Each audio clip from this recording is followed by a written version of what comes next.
So hindi pwede sabihin si Diyos may anak na isang tao lang sa mundo. Si Diyos unlimited, isa lang siya, wala siyang kailangan. He's free from time and space. Hindi siya nakanak at hindi siya pinag-anak at wala siya anuman katulad. Paniniwala sa Diyos tayo lahat, pare-parehas tayo lahat tao. Dapat paniniwala sa isang tagapaglikha Diyos.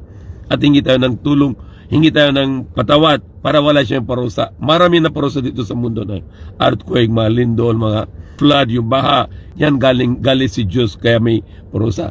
Dapat hindi gawin ng Diyos na may anak. Hindi sabihin na Diyos may anak. Dahil ayaw niya. Sabi sa Quran, وَقَالُوا اتَّخَذُوا الرَّحْمَنُ وَلَدًا لَقَدْ جِئْتُمْ شَيْئًا إِدًّا. Sabi nila na si Diyos na may karoon ng anak.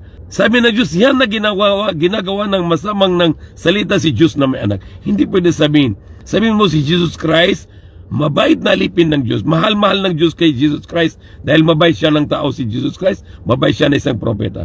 Mahal ng alipin, hindi sabihin ng mahal ng anak. Hindi, tama. Lahat tayo hindi anak ng Diyos. Tayo lahat alipin ng Diyos. At katulad si Jesus Christ, Moses, Abraham, Muhammad, sila yung mahal na mahal ng Diyos kaysa kanila dahil sila na yung special ng alipin ng Diyos. At hindi pwede kami maging Muslim kung hindi kami paniniwala kay Jesus Christ na isang propeta ng dakilang propeta ng tagapaglikha si Diyos Allah. Okay, so we respect Jesus Christ, we respect the Mama Mary, we respect all the prophets, and we respect the God, the only God. Our God and your God is only one God. Worship that God and ask Him forgiveness. Ask Him to save us from hellfire and to bring us in paradise in next life forever. Amen.